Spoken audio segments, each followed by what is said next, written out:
शिवछत्रपती परिसर अभ्यास भाग 2 इयत्ता 4.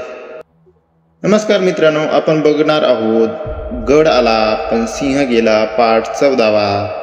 यामध्ये कोंढाणा किल्ला कसा जिंकला ते आपण पाहूया. त्याआधी व्हिडिओ सुरू करण्याआधी व्हिडिओला लाईक करा व चॅनलला सबस्क्राईब करा. चला तर सुरू करूया.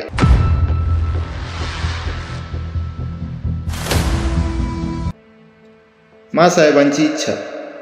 शिवरायांनी जयसिंगास दिलेले 23 किल्ले अजून मुघलाकडेच होते. कोंढाणा हा त्यातला एक किल्ला. एक दिवस जिजामाता शिवरायांना म्हणल्या, शुभा, कोंढाण्यासारखा बळकट किल्ला मुघलांच्या हाती असणे बरे नाही. तो परत घे.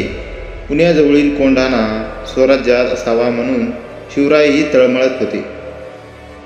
कोंढाण्यावरील मुघलांचा ताबा ही जिजामाता आणि शिवराय यांच्या मनात सलग होती. शिवरायांनी कोंढाणा घ्यायचा बेत केला, पण कोंढाणा जिंकणे अतिशय अवघड होते. शिवराय विचार करू लागले, या कामगिरीसाठी निवडावे कुणाला. कोंढाणा सर करण्याची कामगिरी फार कठीण होती. तानाजी मालुसरे. तानाजी आरंभापासून शिवरायांचा साथीदार होता. कोकणात महाडजवळ उमरठे गाव आहे, तिथला तो राहणार. शिवरायांनी कामात तानाजीला कुचराई दिरंगाई माहीतच नव्हती. शिवाजी महाराज जी कामगिरी सांगतील ती हाती घ्यायला तानाजी केव्हाही तयार. मोठा हिंमतवान गडी. तो अंगाने धिप्पाड होता, ताकदीने भारी होता, बुद्धीने चालाक. शिवरायावर त्याची अलोट भक्ती होती. आधी लग्न कोंढाण्याचे.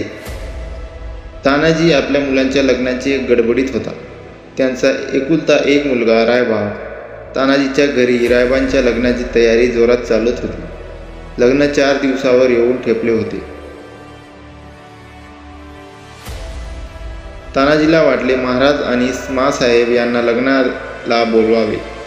तो शेलार मामाला बरोबर घेऊन रायबांच्या लग्नाचे आमंत्रण देण्यासाठी शिवरायाकडे आला. शेलार मामाने शिवरायांना लग्नाचे आमंत्रण दिले. शिवराय म्हणाले, शेलार मामा, तुम्ही रायबाचे लग्न उठवून घ्या. आम्ही स्वतः काही लग्नाला येऊ शकणार नाही, कारण आम्ही जातीने कोंढाण्याच्या कामगिरीवर जाणार आहोत. शिवरायांचे हे शब्द ऐकतात तानाजी म्हणाला, महाराज, तानाजी जिवंत असताना असल्या जीवावरच्या कामगिरीवर आपण जाणार, मग आम्ही कशाला. ते काही नाही. आधी लग्न कोंढाण्याचे, मग रायबाचे. कोंढाण्याच्या कामगिरीवर मीच जाणार, मला आशीर्वाद द्या. तानाजीचा बेत. तानाजी कोंढाण्याच्या स्वारीवर निघाला. कोंढाणा किल्ल्यावर जयसिंगाने नेमलेला उदयभान हा राजपूत किल्लेदार होता. तो मोठा कडक होता. गडाला 2 दरवाजे होते. दोन्ही ठिकाणी उदयभानाने पक्का बंदोबस्त ठेवला होता. तेव्हा गडावर जायचे कसे. तानाजीने गडाभोवती टेहळणी केली. पश्चिमेला उंच कडा होता, त्या बाजूला पहारा नव्हता. तानाजीने कडा चढून जायचे बेत केला. तानाजी आपल्या धाकट्या भावाला म्हणाला, सूर्याजी, तू 500 गडी घेऊन कल्याण दरवाजा गाठ. मी 300 मावळे घेऊन कडा चढून गडावर येतो. गड चढताच आम्ही कल्याण दरवाजा उघडतो. मग या तुम्ही आत घुसा. एकदम दुवा उडून शत्रूचा. चला. सूर्याजी आणि तानाजी दोघे 2 वाटांनी निघाले. कड्यावरून गडावर. रात्रीची वेळ होती. तानाजी व त्यांचे मावळे कड्याला पायथ्याला काळोखात उभे होते. रातकिडे किरकिरत होते. तानाजीचे 5-6 तरुण मावळे कडा चढायला पुढे झाले. कडा केवढा उंच, पण ते कपारीत धरून फटीत बोटे घालून मोठ्या हिमतीने कडा चढून वर गेले. वर जाताच त्यांनी दोराचे टोक एका झाडाला बांधून घट्ट बांधले. मग काय, तानाजी आणि त्याचे मावळे दोरावर बराबर वानरासारखे कडा चढून गडावर गेले. तानाजीचा पराक्रम. इकडे सूर्याजीने आपल्या मावळ्यासह कल्याण दरवाजा गाठला व तो उघडण्याची ते वाट पाहत राहिले. लढाईला सुरुवात झाली. उदयभान खबर लागली. नगारा वाजला. उदयभानाचे सैन्य मावळ्यावर चाल करून आले. हातघाईलची लढाई सुरू झाली. तलवारी भिडल्या. सपासप वार होऊ लागले. ढाली खणाणू लागल्या. मशालींचा नाद सुरू झाला. मावळ्यांनी कल्याण दरवाजा उघडला. तानाजी सिंहासारखा लढत होता. उदयभानाने त्याच्यावर झेप घेतली. दोघांची झुंज सुरू झाली. दोघेही शूरवीर, कोणीही हटेना. इतक्यात तानाजीची ढाल तुटली. त्याने हाताला सेला गुंडाळला. सेल्यावर वार झेलत तो लढू लागला. शेवटी दोघेही एकमेकांच्या वाराने जबर जखमी झाले आणि धारातीर्थी कोसळले. गड आला पण सिंह गेला.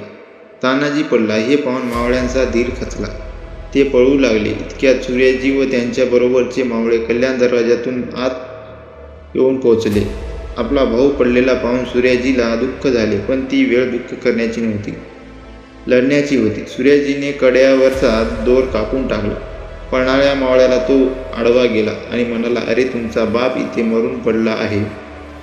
तुम्ही असे भागूबाईसारखे काय पळता? मागे फिरा. मी कड्यावरचा दोर कापून टाकला आहे. कड्यावरून उड्या टाकून मरा, नाहीतर शत्रूवर तुटून पडा. मावळे मागे फिरले. घनघोर लढाई झाली. मावळ्यांनी गड सर केला, पण गड सर करताना तानाजीसारखा शूर मोहरा धारातीर्थी पडला. जिजामातेला व शिवरायांना ही बातमी कळाली. त्यांनी खूप दुःख झाले. गड ताब्यात आला, पण सिंहासारखा शूर तानाजी गेला.